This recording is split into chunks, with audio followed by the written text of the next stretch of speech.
तू ही रे माझा मितवा या मालिकेच्या आजच्या भागामध्ये इथे आता ईश्वरी आणि अर्णव दोघे जण किचनमध्ये असतात. अर्णव ईश्वरीला मदत करत असतं खोबरं किसून देण्यासाठी. तेव्हा तिथे मामी त्याचबरोबर अंजली अर्णव ईश्वरीला टोमणे मारत असतात. तेव्हा ईश्वरी म्हणते, सर तुम्ही जा बरं बाहेर किचनमधून. तुम्ही इथे आलात, सगळेजण कसे बोलतायत बघितलंत ना तुम्ही. कारण मामी काय म्हणते, अर्णव तर काय फक्त बायकोच्या मागे पुढेच करतो. आधीसुद्धा करायचा, आता तर तिला हाताला लागले तर सतत किचनमध्ये जाऊन तिला मदतसुद्धा करत असतो. तेव्हा ईश्वरी म्हणते, सर तुम्ही हे काही करू नका, तुम्ही जा. अर्णव म्हणतो, मी सिंदूर हाताला लागले तुझ्या. एक हात तुझा असा आहे, एका हाताने तू काय करणार आहेस. मी इथे किचनमध्ये थांबतो, मी तुला मदत करणार आहे. कुणाला काय बोलायचं आहे ते बोलू दे, मला काही फरक पडत नाही. तेव्हा ईश्वरी म्हणते, सर पण मला फरक पडतो. तुम्ही जा बरं बाहेर. अर्णव म्हणतो, मी सिंदूर सांगितलं ना तू गप्प बस म्हणून, मी तुझी मदत करणार आहे. वल्लरी म्हणते, बघा बघा आई, बघा इथे तुम्हाला त्या मुलीच्या हातचं काही खायचं नाही आहे आणि तुमचा वाढदिवस म्हणून तुमच्यासाठी करंज्या बनवतायत आणि त्यासाठी इथे अर्णव त्या मुलीची मदत करतोय. तेव्हा इथे ईश्वरी आणि अर्णव दोघेजण आता ते बोलणं ऐकत असतात. तेव्हा लगेच आजी पण वल्लरीच्या नादाला लागून म्हणते की कुणीही माझ्यासाठी काही करायची गरज नाही आहे. माझा वाढदिवस आहे, पण कुणी काही करायची किंवा वेगळं काही बनवायची गरज नाही आहे. मी तिच्या हातचं काहीसुद्धा खाणार नाही आहे. तेव्हा प्रेक्षकांनो, वल्लरी म्हणते की बघितलं ना, आईना काही खायचं नाही आहे, मग बनवायचीसुद्धा गरज नाही. तेव्हा इथे मामा म्हणत असतात, पण आई कुणीतरी आपल्यासाठी काहीतरी प्रेमाने बनवत असेल तर त्याच्यामध्ये खाल्लं तर काय झालं. तेव्हा इथे आजी म्हणत असते की नाही, मी नाही खाणार. तेव्हा मामा म्हणतात की आई तुझं हे वागणं मला अजिबात पटलेलं नाही आहे, कळलं ना. तेव्हा इथे वल्लरी म्हणत असते, तुम्ही का जबरदस्ती करताय. आईला जर नसेल खायचं तर त्या नाही खाणार. तेव्हा अर्णव म्हणत असतो, पण का नाही खाणार. मी सिंदूरच्या हाताला लागलेला असताना सुद्धा ती वाढदिवस आहे म्हणून तुझ्यासाठी करंज्या बनवते, तर तू का नाही खाणार. तुझा वाढदिवस आहे म्हणून बनवते ना तुझ्यासाठी. तेव्हा इथे वल्लरी म्हणत असते, अरे पण कशाला, तिच्या हातचं काही खायचं नाही आईने ठरवलंय ना, मग ती काय एवढा हट्ट करते. तेव्हा अर्णव म्हणतो, मामी प्लीज प्लीज तू जरा गप्प बस. मी आजीबरोबर बोलतोय ना, मग तुला मध्ये मध्ये बोलायची काही गरज आहे असं मला वाटत नाही. तू शांत बस बरं. तेव्हा इथे वल्लरीला अर्णवने आता गप्पच केलेलं असतं. तो म्हणतो की मी आजीबरोबर बोलतोय, आजी माझ्याबरोबर बोलेल, तुला मध्ये बोलायची अजिबात गरज नाही आहे. तेव्हा आजी म्हणते, बास झालं रे तुमचं, बास झालं. काय हे घरामध्ये सतत वादविवाद तुम्ही चालू केलेले आहेत. माझा वाढदिवस साजरा नका करू तुम्ही, काही गरज नाही आहे माझा वाढदिवस साजरा करायची. आणि तसंही हल्ली मी गोड वगैरे सगळं कमीच केले. माझी सात्विका गेल्यापासून साखरसुद्धा गोड लागलेली नाही आहे मला. माझी सात्विका निघून गेली, जावई बापू कुठेतरी निघून गेलेत आणि घरामध्ये आता आनंद साजरा करायला तुम्ही एक दिवस तरी समाधानी राहता का. रोज या घरात काही ना काहीतरी कटकट सुरूच आहेत. त्यामुळे मला माझा वाढदिवसच साजरा करायचा नाही आहे. कुणीही माझ्यासाठी काही वेगळं करू नका, त्याची काहीच गरज नाही आहे, असं म्हणून इथे आजी सरळ आता निघून जाते.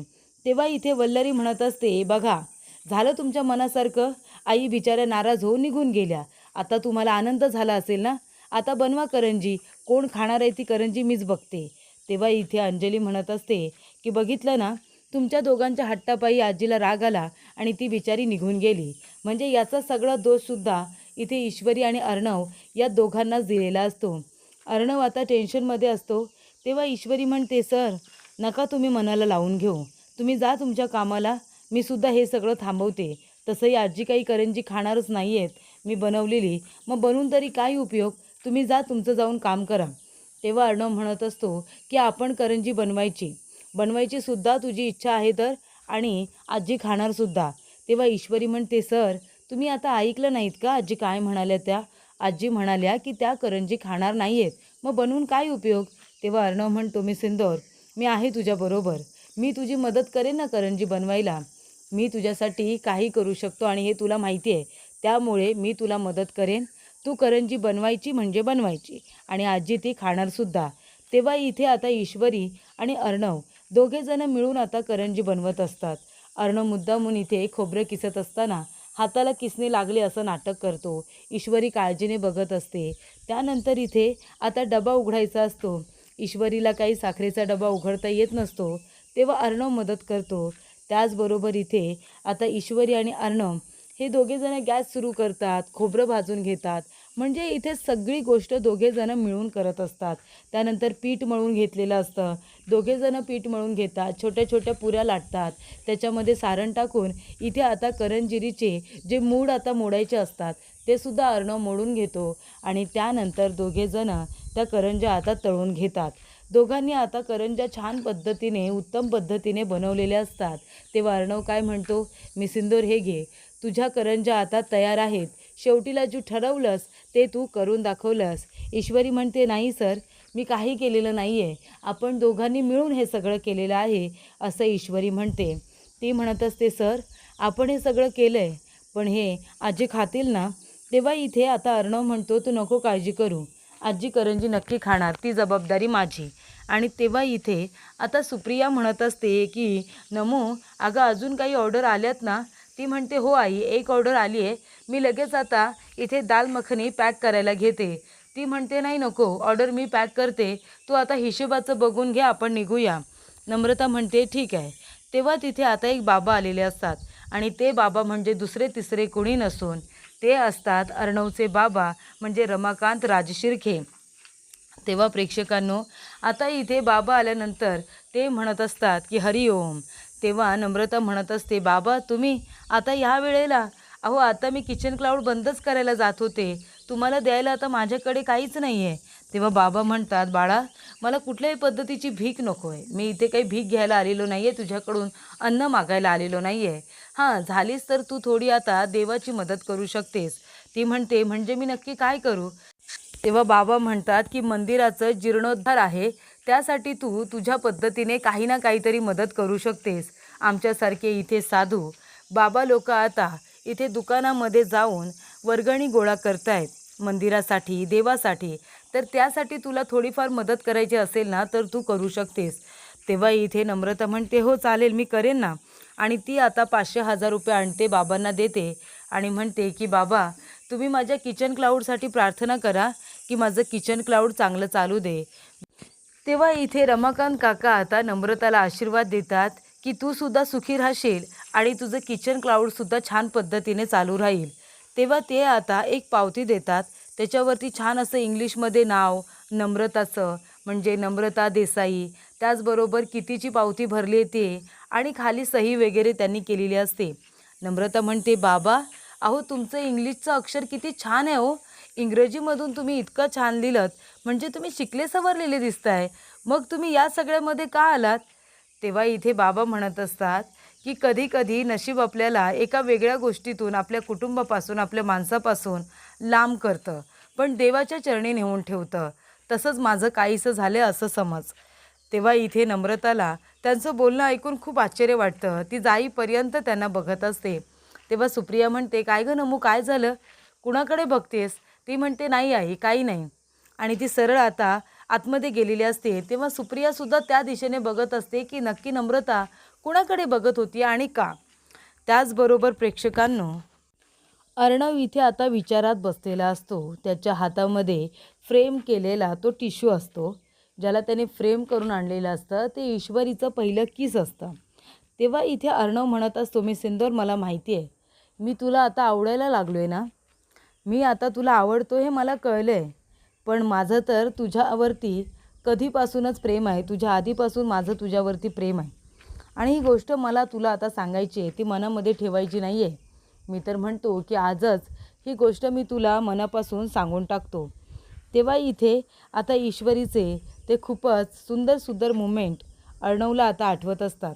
ईश्वरीने केलेलं किस, या सगळ्या गोष्टी त्याला आठवतात आणि तो म्हणतो, मी सिंदूर, लवकरच मी तुला माझ्या मनातली सुद्धा गोष्ट सांगणार आहे. त्यानंतर इथे शुभंकर म्हणत असतो की का केलंस तू नमो असं. त्याला आठवत असतं नम्रताने आकाशच्या इथे हातावरती किस केलेलं असतं, त्याला मिठी मारलेली असते. तेव्हा तो म्हणत असतो की तू दुसरं कुणाला स्पर्श केलेलं मला आवडत नाही, तुला माहिती आहे ना, मग का केलंस तू असं, का तू आकाशला स्पर्श केलास? तुला चांगलंच माहिती आहे माझं तुझ्यावरती किती प्रेम आहे, मी तुला दुसरं कुणाबरोबर नाही बघू शकत आणि तो इतका फ्रस्ट्रेट झालेला असतो की तो भिंतीवरती जोरात आपलं डोकं आपटत असतो. जोरात डोकं भिंतीवरती आपटत असतो आणि तो म्हणत असतो की नम्रता, तू असं नाही करू शकत, तू दुसरं कुणाचाही विचार नाही करू शकत. आणि तेव्हा सुप्रिया येते आणि म्हणते, अरे शुभंकर, काय झालं, असं का करतोयस तू, भिंतीवरती तुझं डोकं का आपटतोस? तेव्हा इथे शुभंकर म्हणत असतो, तुला माहिती आहे ना काकू, अगं उद्या माझं प्रेझेंटेशन आहे म्हणून मी फ्रस्ट्रेट झालो आहे. तेव्हा मी इथे फ्रस्ट्रेट झालो आहे ना म्हणून भिंतीवरती डोकं आपटतोय. तेव्हा सुप्रिया म्हणत असते, शुभंकर, अरे काय तुम्ही आत्ताची मुलं रे, जरासुद्धा तुमच्यामध्ये पेशन्स नाही आहेत. अरे उद्या प्रेझेंटेशन आहे तर प्रेझेंटेशन नीट द्यायचं ना, तयारी छान करायची. भिंतीवरती डोकं आपटून काय होणार आहे? किती लागले तुला त्याचा तरी विचार कर.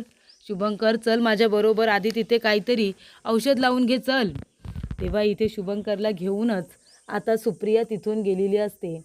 त्यानंतर प्रेक्षकांनो, इथे आता आजीचा वाढदिवस असतो ना, आजी देवाची आता प्रार्थना वगैरे करते, पूजा करते. सगळेजण तिथे आता आजीसाठी गिफ्ट घेऊन आलेले असतात. सगळेजण लपून बसतात. आजीची पूजा झाल्यानंतर आजी मागे वळून बघते. तेव्हा सगळेजण म्हणतात, हॅपी बर्थडे आजी. तेव्हा इथे आजीला खूप आनंद होतो. तेव्हा मामा म्हणतात, आई हे घे तुझ्यासाठी गिफ्ट, तुला वाढदिवसाच्या खूप खूप शुभेच्छा. त्यानंतर इथे आई त्याला आशीर्वाद देते. त्यानंतर इथे वल्लरी येते. ती म्हणते, आई हे घ्या तुमच्यासाठी, तुम्हाला वाढदिवसाच्या खूप खूप शुभेच्छा. याच्यामध्ये कॉटनची साडी आहे, आता उन्हाळा आला आहे ना म्हणून तुमच्यासाठी कॉटनची साडी तुम्ही आठवणीने नेसायची हां. तेव्हा आजी म्हणतात, हो नक्की नेसेल. तेव्हा इथे आकाशने आता बुके आणलेला असतो, त्याच्यामध्ये आजीच्या आवडीची फुलं असतात. तेव्हा तो म्हणत असतो, आजी हे तुझ्यासाठी, तुला आवडतात ती ताजी ताजी फुलं मी तुझ्यासाठी घेऊन आलेलो आहे. त्यानंतर इथे आजी म्हणते, अरे चिंटू कुठे आहे? तेव्हा अर्णव आणि ईश्वरी तिथे येऊन उभेच राहिलेले असतात. अर्णव म्हणतो, आहे मी आजी, मी सुद्धा इथेच आहे. आणि तो आता आजीला इथे आशीर्वाद घेतो आणि म्हणतो, थांबा 1 मिनिट, तुझं बर्थडे गिफ्ट. आणि देवाच्या समोरच इथे आता करंज्या झाकून ठेवलेल्या असतात. तेव्हा अर्णव म्हणतो, हे घे आजी, तोंड गोड कर, तुला वाढदिवसाच्या खूप खूप शुभेच्छा. तेव्हा आजी म्हणते, घ्या. म्हणजे इथे आई काल म्हणाल्या की मी करंजी खाणार नाही म्हणून म्हणून तुम्ही ही आयडिया शोधून काढली का? म्हणजे देवाच्या प्रसादाला कुणी नाही नाही म्हणणार म्हणून इथे आता करंज्या ठेवल्या आणि देवाचा आशीर्वाद म्हणून त्यांना जबरदस्तीने त्या खाव्या लागणार. बरोबर ना? जसं आम्हाला जबरदस्तीने तू त्या इव्हेंटला बोलावलं होतंस त्या मुलांना आणून, तसंच आता जबरदस्तीने आता ह्या करंज्या खाव्या लागणार. तेव्हा इथे अर्णव म्हणत असतो की देवाचा प्रसाद आहे तो, आणि आजीच म्हणत असते देवाच्या प्रसादाला कधी नाही नाही म्हणायचं. तेव्हा इथे आता अर्णव म्हणत असतो की देवाचा प्रसाद हा नेहमीच सगळ्यांनी वाटून कुटून खाल्ला पाहिजे. आजी सकाळी उठून देवाची पूजा करते, त्यानंतर प्रसाद सगळ्यांना वाटते. बरोबर की नाही आजी? मग आता या प्रसादाला तू नाही म्हणणार आहेस का? तेव्हा इथे ईश्वरी म्हणत असते की आजी हे घ्या, तोंड गोड करा. आणि आजी, तुम्हीच म्हणता ना की देवाचा आशीर्वाद हा सगळ्यांना मिळायला हवा. देवासमोर सगळे सारखेच असतात, त्यामुळे आता इथे सुद्धा आपण सगळेजण सारखेच आहोत, म्हणून तुमचा आशीर्वादसुद्धा सगळ्यांबरोबर मलाही मिळायला हवा, त्यामुळे आशीर्वाद द्या. तेव्हा इथे ईश्वरी म्हणते की आजी, आज तुमचा वाढदिवस आहे आणि म्हणूनच आज मला तुम्हाला एक गोष्ट द्यायची आहे. मला तुम्हाला प्रॉमिस करायचं आहे की माझ्यावरती झालेले सगळे आरोप कसे खोटे आहेत ना हे मी स्वतः सिद्ध करणार आहे. आणि त्याचबरोबर अजून एक महत्त्वाची गोष्ट म्हणजे माझ्यावरती झालेले आरोप तर मी सिद्ध करेनच, पण माझ्या आईवरती झालेले आरोपसुद्धा मी लवकरच इथे सिद्ध करेन. आणि मी सिद्ध करेन की माझी आई निर्दोष आहे. आणि महत्त्वाची गोष्ट म्हणजे माझ्या सासूबाईंना ज्यांनी कुणी मारण्याचा प्रयत्न केला आहे ना, ज्यांनी कुणी मारले त्या खऱ्या गुन्हेगारांनासुद्धा मी लवकरच शोधून काढेन आणि तुमच्यासमोर उभं करेन. त्यामुळे आता तुम्ही फक्त तुमचा आशीर्वाद माझ्या पाठीशी ठेवा. तेव्हा इथे सगळ्यांची बोलती आता ईश्वरीने बंद करून टाकलेली असते. अर्णव फोनवरती बोलत असतो, तेवढ्यातच तिथे मामा आलेला असतो. तेव्हा इथे अर्णव म्हणत असतो की मामा काय झालं? तेव्हा मामा म्हणत असतात की काही नाही, मला तुझी एका पेपरवरती सही हवी होती. तेव्हा अर्णव म्हणत असतो, कुठल्या पेपरवरती सही हवी आहे? तेव्हा मामा म्हणत असतात, अरे याच पेपरवरती सही हवी आहे. तर आता मामाच्या हातामध्ये आहे ना एक आता असतो टिश्यू पेपर, जो अर्णवने फ्रेम करून आणलेला असतो. तेव्हा प्रेक्षकांनो, तो टिश्यू पेपर आता अर्णव म्हणतो, मामा तुझ्याकडे काय करतोय? तेव्हा मामा म्हणतात, काय करतोय म्हणजे काय? मी तुझं सत्य पकडलं. तेव्हा इथे आता टिश्यू पेपर इथे आता किसवाला त्याने फ्रेम करून आणलेला असतो आणि ती फ्रेम मामाच्या हाती लागल्यानंतर मामा अर्णवला चिडवण्यासाठी आलेले असतात. तेव्हा इथे अर्णव म्हणतो, मामा तू एकटाच का धावतोयस? मामा थकून आता बसतात आणि म्हणतात, अर्णव अरे तुझं आणि ईश्वरीचं प्रेम आता ह्या वळणाला आले हे बघून मला खरंच खूप आनंद होतोय. अरे पण ते आता बाबा ह्या फ्रेमपुरतं मर्यादित ठेवू नको, फक्त टिश्यूपर्यंत मर्यादित ठेवू नको. तर एक काम कर आता, हे सत्य आहे ना ते ईश्वरीपर्यंत तरी पोचलं पाहिजे की नको? तू ईश्वरीच्या किती प्रेमात आहेस ही गोष्ट तू आता ईश्वरीला तोंडाने सांग ना. तू मला सांग अर्णव, अरे ईश्वरीसारख्या मुलींना काय हवं असतं रे? फक्त 2 शब्दाचं कौतुक. आता या घरामध्ये तू बघतोयस सगळे ईश्वरीला घालून पाडून बोलतात, तिला टोमणे मारतात, तिला वाईट वाटेल असं बोलतात. पण तरीसुद्धा ईश्वरी या घरामध्ये आहे का सांग? का ती ह्या घरातून जात नाही आहे? कारण का तिचं तुझ्यावरती प्रेम आहे म्हणून. तुझ्यावरती प्रेम करते म्हणून सगळ्यांची बोलणी खाते, सगळ्यांचा अपमान सहन करते. त्यामुळे अशा मुली शोधूनसुद्धा सापडत नाही आजच्या काळामध्ये. म्हणून मी तुला म्हणतोय की आता फक्त मनामध्ये ठेवू नकोस तर ईश्वरीला सांग. अर्णव म्हणतो की मी इथे योग्य वेळेची वाट बघत होतो, म्हणजे राईट टाईम आला असता तर मी सांगितलं असतं. तेव्हा मामा म्हणतात, कसलं राईट टाईम? अरे आपल्याला वाटतं त्या वेळेला सांगून मोकळं व्हायचं. आपल्याला जेव्हा वाटतं ना तोच राईट टाईम असतो. तर प्रेक्षकांनो पुढील भागामध्ये इथे आता ईश्वरी येते आणि म्हणते की मला आहे ना या बाबांना बघायचं आहे. हे बाबा कुठे आहेत तुम्हाला काही माहिती आहे का? म्हणजे कुठल्या मंदिरामध्ये आहेत ते? तेव्हा ती आता मोबाईलमध्ये असलेला रमाकांत काकांचा फोटो दाखवते. तेव्हा ते माणूस म्हणत असतात की मी तुम्हाला काही मंदिरांची लिस्ट दिली, तुम्ही इथे इथे जाऊन बघा, ते इथेच तुम्हाला आता कुठेतरी भेटतील. आणि तेव्हा ईश्वरीला आता ॲड्रेस दिलेले असतात, मंदिरांची नावं दिलेली असतात आणि तिथे जाऊन ईश्वरी आता रमाकांत काकांना शोधणार असते. त्यानंतर प्रेक्षकांनो अर्णव इथे फोनवरती आता बोलत असतो. तेव्हा ईश्वरी म्हणत असते की सर मला तुम्हाला काहीतरी महत्त्वाचं सांगायचं आहे. तेव्हा अर्णव म्हणतो, मी सिंदोर मलाही तुला काहीतरी महत्त्वाचं सांगायचं आहे आणि ते म्हणजे तुला प्रपोज केलेलं कसं आवडेल? कशा पद्धतीचं प्रपोज तुला आवडणार आहे? तेव्हा ईश्वरी म्हणते, काय सर तुम्ही मला प्रपोज करणार आहात? ही गोष्ट ऐकून तिला फार आनंद होतो. आणि इथे वल्लरी म्हणत असते की अंजली आपला अर्णव आहे ना त्या ईश्वरीच्या नादात आहे ना पूर्णपणे वाहवत चाललाय, पूर्णपणे वाहवत चाललाय. त्यामुळे मला असं वाटतं की अर्णव एक दिवशी आहे ना ही संपूर्ण प्रॉपर्टी तिच्या घशात घालायला कमी करणार नाही आहे. तेव्हा इथे अंजली म्हणत असते, मामी मला पण तेच वाटतं. या ईश्वरीचा आहे ना काहीतरी बंदोबस्त करायला हवा. ती म्हणते नक्कीच करायला हवा, मी आहे ना तुझ्याबरोबर. आपण दोघीजणी मिळून त्या ईश्वरीचा बंदोबस्त करू, असं वल्लरी अंजलीला म्हणत असते. त्यानंतर प्रेक्षकांनो इथे ईश्वरी आता मार्केटमध्ये रमाकांत काकांना शोधायला आलेली असते आणि तेव्हा इथे शोधत असताना रमाकांत काका त्याच ठिकाणी आता उभे असतात. पण ईश्वरी आता म्हणत असते की बाबा आणि ती आता त्या बाबांना आवाज देते. तेव्हा ते बाबा नसून दुसरेच कुणीतरी असतात. त्यांना बघून ईश्वरी आश्चर्यचकित होते आणि त्यांच्याकडे बघतच राहते.